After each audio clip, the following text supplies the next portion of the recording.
Bonjour à tous et bienvenue sur Novita TV. Un immense merci à nos abonnés loyaux pour leur soutien constant.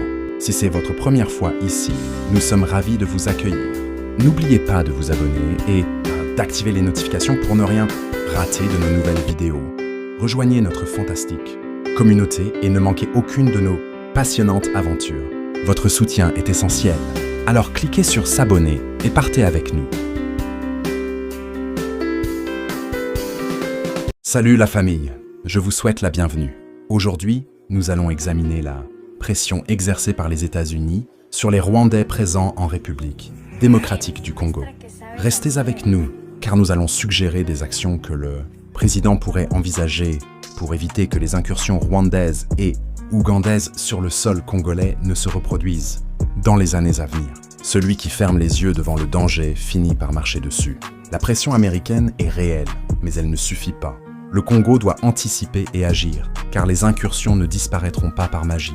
Je tiens à accueillir chaleureusement Papa Patrick Bolima à Kisangani, ainsi que Monsieur Bonaventure à Missy Mwenga, Maroy Pelin, défi relevé. Quand la famille s'agrandit, la voix devient plus forte. Chaque membre qui rejoint la communauté est une pierre ajoutée au mur de résistance. Papa Patrick et Bonaventure, vous êtes des renforts dans cette lutte. Vous savez, la famille, la diplomatie est une voie qui peut offrir des solutions dans les conflits armés, mais à condition que les recommandations soient effectivement mises en œuvre sans l'hypocrisie. Cependant, face à un individu imprévisible comme Paul Kagame, il est prudent de se préparer à agir au-delà de la diplomatie, car ces incursions peuvent se reproduire à tout moment. Franklin Irung Amoanda. On ne chasse pas le lion avec des promesses, mais avec des armes. La diplomatie est utile, mais face à un adversaire imprévisible, elle devient insuffisante. Le Congo doit se préparer à la force, car l'ennemi vit de la guerre. Ces pays puissants qui imposent des solutions diplomatiques aux nations plus faibles ne suivent pas toujours le même principe dans leurs propres affaires. Les États l'ont souvent démontré. C'est le rapport de force qui prime et impose le respect. Actuellement, les États-Unis déploient leur puissance militaire vers le Venezuela pour déstabiliser et en faire la future Libye ou l'Irak. Sosten Kazanzu à Kinshasa. Celui qui parle de paix mais marche avec des canons ne trompe personne. Les grandes puissances imposent la diplomatie aux autres, mais elles-mêmes utilisent la force. Le Venezuela devient la nouvelle cible, preuve que le rapport de force reste la règle. Les tensions entre Washington et Caracas atteignent un niveau inédit. L'opération américaine, Southern Spear dans les Caraïbes, c'est la rhétorique belliqueuse du président vénézuélien annonce une confrontation aux allures de guerre froide. Paulin Onauchu à Kisangani. Quand deux éléphants s'affrontent, c'est l'herbe qui souffre. Une nouvelle guerre froide se dessine. Washington muscle son discours, Caracas répond par défi. Mais derrière ces postures, ce sont les peuples qui risquent de payer le prix. Une opération militaire d'envergure. Les États-Unis ont officiellement lancé l'opération Southern Spear, une campagne militaire présentée comme une lutte contre les narcoterroristes. Amérique latine. Derrière cette justification, le Venezuela apparaît clairement comme la cible principale. Jean-Florent Ealé Lomela. Celui qui cache son couteau derrière une fleur finit toujours par blesser. Les Américains parlent de narcoterrorisme, mais la véritable cible est Caracas. Southern Spear n'est pas une opération de police, c'est une démonstration de force. Déploiement stratégique américain dans la région. Avions de guerre électroniques, hélicoptères de sauvetage de combat, avions ravitailleurs et bientôt des F-35 stationnés à Porto Rico et en République dominicaine. Titi Chilumba en Namibie. Quand le tonnerre gronde, la pluie n'est jamais loin. Les déploiements sont massifs. F-35, avions de guerre électroniques. Washington installe ses muscles dans les Caraïbes. Chaque base devient une menace directe pour Caracas. Présence navale, le porte-avions. USS Gerald R. Ford a été envoyé au large du continent latino-américain, symbole de la puissance américaine et signal clair adressé à Caracas. Godé Fouala Kilolo à Kasangou. Quand le navire géant entre dans le port, les pirogues se taisent. Le Gerald R. Ford est plus qu'un navire. C'est un message. Nous sommes là, prêts. Une intimidation flottante qui rappelle la logique des grandes puissances. Cette montée en puissance militaire, dans les Caraïbes, traduit une volonté de Washington de maintenir une pression directe sur le gouvernement vénézuélien. La réponse vénézuélienne aux Américains, une menace ou un vrai défi à assumer. Zorobabel Kambelu. Celui qui joue avec le feu doit s'attendre à la fumée. Washington veut montrer qui est le patron, mais Caracas répond par défi. Chaque menace est une étincelle qui peut transformer la région en brasier incontrôlable. Face à cette démonstration de force, le président du Venezuela a adopté une posture de défi. Il a promis aux Américains un Vietnam s'ils osaient attaquer, une référence historique lourde de sens. King combat le sage. Le passé est un miroir où l'avenir se reflète. Le spectre du Vietnam est brandi comme une arme psychologique. Caracas rappelle aux Américains que les guerres d'occupation se terminent rarement en victoire, mais souvent en bourbier. La mobilisation nationale du président vénézuélien. Ce discours vise à galvaniser la population et à présenter le pays comme prêt à résister à une invasion étrangère. Quand le tambour résonne, même les enfants dansent. Ce discours n'est pas seulement militaire, il est populaire. Caracas transforme la peur en patriotisme et la menace en mobilisation collective. Une tension aux multiples dimensions politiques. Washington accuse Caracas de soutenir des réseaux de narcotrafic, tandis que le Venezuela dénonce une ingérence impérialiste. Contradiction sur contradiction. Boniface, Ndamira, John. Quand deux versions s'opposent, la vérité se cache au milieu. Les accusations croisées créent une cacophonie diplomatique. Derrière les mots, c'est une lutte pour l'influence régionale, où chacun cherche à imposer sa narration. Les déploiements américains dans les Caraïbes sont perçus comme une provocation directe. La rhétorique du Vietnam rappelle les heures les plus sombres de l'histoire militaire américaine et cherche à dissuader toute aventure armée. Herman Van Delk. Celui qui a déjà brûlé ses doigts craint toujours le feu. Le Vietnam reste une cicatrice pour Washington. Caracas joue sur cette mémoire pour dissuader toute intervention. Une stratégie psychologique autant que militaire. Les risques d'escalade dans cette histoire. Instabilité dans les Caraïbes. Polarisation internationale en question. Impact économique sur le pétrole vénézuélien. Quand la tempête souffle, même les marchés tremblent. L'escalade ne serait pas seulement militaire. Elle toucherait l'économie, les alliances et la stabilité régionale. Les Caraïbes deviendraient un champ de tension mondiale. La situation actuelle entre les États-Unis et le Venezuela illustre une nouvelle guerre de position dans l'hémisphère occidental. L'opération Southern Spear marque une volonté américaine de montrer ses muscles, tandis que Caracas répond par une rhétorique de résistance absolue. Le spectre du Vietnam plane comme une métaphore de l'enlisement. Celui qui entre dans la boue doit accepter de s'y salir. Southern Spear est une démonstration de force, mais Caracas promet un bourbier. Le spectre du Vietnam plane, rappelant que même les grandes puissances peuvent s'enliser dans des guerres qu'elles croyaient faciles. Ce que les Américains s'apprêtent à faire au Venezuela reflète leur manière habituelle de gérer leurs problèmes. La République démocratique du Congo a été une grande puissance militaire en Afrique. Et Paul Kagame ne peut pas l'ignorer aujourd'hui. Celui qui oublie son passé finit par répéter ses erreurs. Les États-Unis imposent leur logique de force, comme toujours. Mais le Congo, jadis grande puissance militaire, reste une référence que Kagame ne peut effacer de sa mémoire. Alors parlons Congo, mais accueillons les représentants de Dieu dans la famille Novita. Bienvenue à vous chers ambassadeurs de Dieu, pasteur Paulin Ilunga à Kamako, pasteur James Ilunga à Kolwezi, évangéliste Robert Mangiro à Kinshasa, pasteur Francisco Makumbi Kembo en Angola, évangéliste José Moussa à Kinshasa, pasteur Chegombala à Kinshasa, pasteur Francisco Makumbi Kembo en Angola, pasteur Bernard Mafikanzola Messo à Chikapa et à l'évêque Isaiah Mukadi Mwangala. Merci chers serviteurs de Dieu. L'intervention de l'AFDL au Congo, soutenue logistiquement par les États-Unis, a permis à Paul Kagame de s'affirmer dans la région en proposant aux grandes puissances des services pour lesquels son pays n'a jamais réglé la facture. Mais ce sont les ressources congolaises qui paient et non le Rwanda. Quand le voisin mange ton pain, c'est ton ventre qui reste vide. Kagame a bâti sa stature grâce aux ressources du Congo. Les puissances mondiales se sont servies, mais c'est Kinshasa qui a payé la facture. Les dilemmes de Paul Kagame envers les nations qui l'ont aidé à orchestrer le massacre de millions de Congolais sont liés aux ressources du Congo. Bien que Kagame ne soit pas réellement puissant, il a bâti sa force sur les richesses congolaises, offrant des ressources qui ne lui appartiennent pas aux puissances mondiales qui en avaient besoin. Celui qui construit sa maison avec les briques du voisin n'a pas de fondation solide. Kagame n'est pas puissant par lui-même. Sa force est une illusion, bâtie sur les minerais du Congo. Sans ces richesses, son empire s'effondrerait. Aujourd'hui, si Paul Kagame parvient à transformer les richesses du Congo en un levier de pouvoir, c'est parce que les Congolais montrent une naïveté telle qu'ils s'agenouillent devant lui, espérant son aide logistique pour s'en prendre à leurs propres compatriotes, devenant ainsi ministres ou présidents, mais restant redevables à un Tutsis comme Kagame ou Museveni pour le reste de leur existence. Celui qui s'agenouille devant l'ennemi ne se relève jamais libre. La naïveté congolaise est le carburant du pouvoir de Kagame.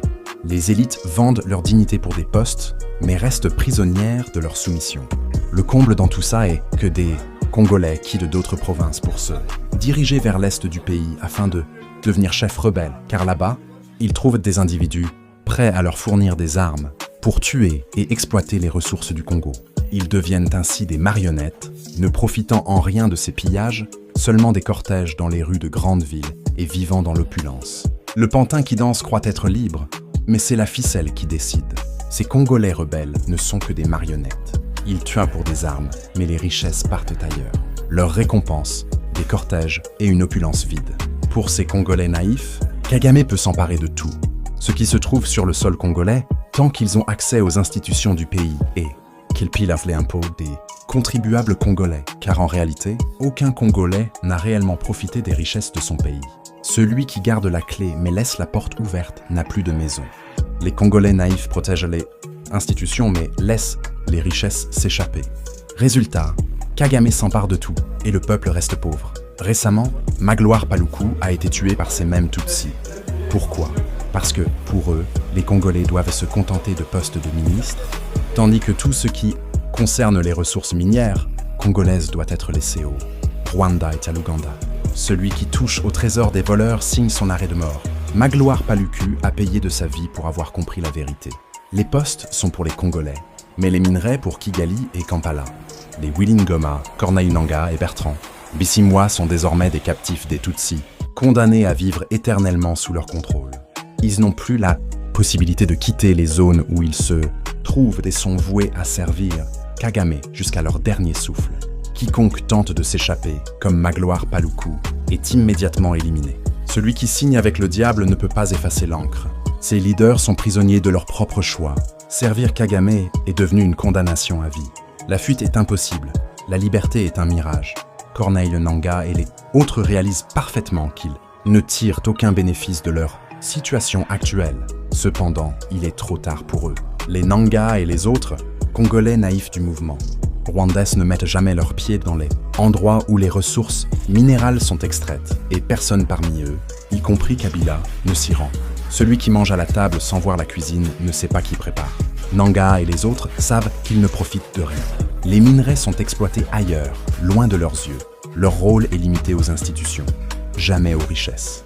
Leur rôle se limite aux médias, où ils s'expriment pour montrer au monde qu'ils sont les vrais responsables de toutes ces tragédies, en détournant ainsi la responsabilité du Rwanda et de l'Ouganda.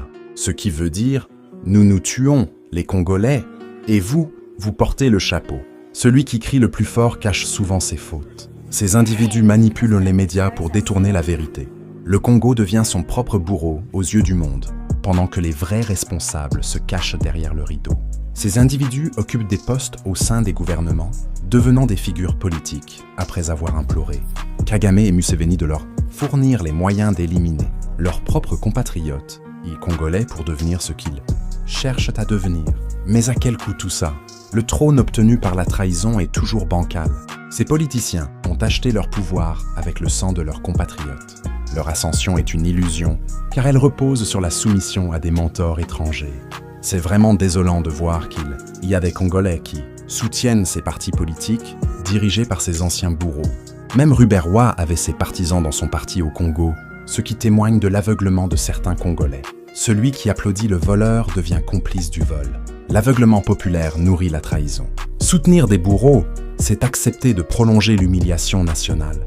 Bemba fait partie de ces individus qui ont commis des meurtres pour accéder à une position politique au Congo. Étonnamment, personne ne s'est interrogé sur son passé, et pourtant, ce sont ces mêmes personnes qui aspirent à diriger le pays. Et en le devenant, ils resteront toujours sous l'influence de leurs mentors, ce qui maintient le Congo dans une position de faiblesse toute la vie. Si cela ne change pas, le passé qu'on cache finit toujours par hanter l'avenir. Les ambitions politiques s'appuient sur des crimes oubliés. Mais tant que ces figures restent sous l'influence de leurs mentors, le Congo restera prisonnier de sa faiblesse. Lorsque le président Tshisekedi cherche à établir des partenariats avec ceux qui sont à l'origine des atrocités, en offrant des accords mutuellement bénéfiques, les hommes politiques Les membres de la société civile et les médias s'emballent et dénoncent cela comme un scandale, alors que c'est depuis plus de 30 ans que les Congolais ne profitent pas de leurs ressources naturelles, qui sont exploitées par Kagame. Cependant, ces soi-disant opposants ou membres de la société civile semblent préférer que Kagame les exploite entièrement, plutôt que de chercher des accords équitables qui pourraient réduire son emprise. Celui qui refuse le remède préfère la maladie. Les opposants crient au scandale, mais fermant les yeux sur 3 décennies de pillage. Ils préfèrent l'exploitation totale plutôt que de chercher des solutions équitables. Monsieur le Président, ne restez pas inactif. Commencez par écarter les dirigeants de l'armée congolaise. Mettez de côté les responsables des services de renseignement, tant militaires que civils. Recherchez les officiers les plus délaissés depuis l'ère de Joseph Kabila. Tous ces militaires qui n'ont jamais bénéficié d'avantages sous Kabila, qu'ils soient lieutenants ou autres, donnez-leur l'opportunité d'accéder à des postes supérieurs dans votre armée. Ils auront la haine contre le système Tutsi. Trouvez les officiers des Wazalendo, qui demeurent fidèles au pays, et confiez-leur des missions militaires en leur fournissant les moyens nécessaires. Celui qu'on a oublié devient souvent le plus loyal. Les officiers marginalisés sont une force cachée. Leur haine du système est une arme, et leur loyauté peut redonner vie à l'armée congolaise. Modifiez tous les visages autour de vous. Recrutez d'anciens officiers supérieurs de l'armée zaïroise pour qu'ils deviennent vos conseillers en matière de défense et de sécurité. Les résultats seront impressionnants et surprendront le monde. Le vieux lion connaît encore les chemins de la savane. Les anciens officiers zaïrois portent une expérience précieuse. Les remettre au cœur de la stratégie, c'est redonner au Congo une mémoire militaire et une force oubliée. Ne restez pas figés dans l'idée que vous pouvez transformer les officiers laissés par Kabila, laissez cela de côté. Remplacez rapidement le chef d'état-major, Jules Banza. Depuis sa prise de fonction, il a été un véritable embarras pour l'armée congolaise, n'ayant même pas réussi à récupérer un seul village. Il agit dans l'ombre contre vous. Ça, ce n'est pas un secret, c'est évident. Celui qui ne gagne pas une bataille ne mérite pas de commander une armée. Jules Banza est un symbole d'échec. Le maintenir, c'est prolonger la honte. Le remplacer, c'est ouvrir la voie à une armée plus crédible. En procédant ainsi, vous favoriserez le retour de la souveraineté au Congo. N'éprouvez de la pitié pour personne, car personne ne se soucie de vous. Voilà, celui qui hésite à couper la branche pourrie perd tout l'arbre. La souveraineté exige des décisions radicales. Le Congo ne peut pas se reconstruire avec des traîtres. La pitié n'a pas sa place dans une guerre pour la survie. Merci infiniment d'avoir regardé cette vidéo jusqu'au bout. Nous espérons que vous avez trouvé notre contenu aussi passionnant qu'enrichissant. Votre engagement signifie énormément pour nous. Alors, si cette vidéo vous a plu, n'oubliez pas de la liker, de la partager avec vos amis et de laisser un commentaire ci-dessous. Un grand merci à nos fidèles abonnés pour votre soutien continu. Vous êtes la force qui nous pousse à continuer de créer et de partager. Et si vous êtes nouveau ici, bienvenue dans notre communauté. Nous serions ravis de vous compter parmi nous. Alors n'oubliez pas de vous abonner et de cliquer sur la cloche pour ne manquer aucune de nos futures vidéos. Rejoignez la communauté Novita TV et ensemble, continuons à explorer, apprendre et grandir.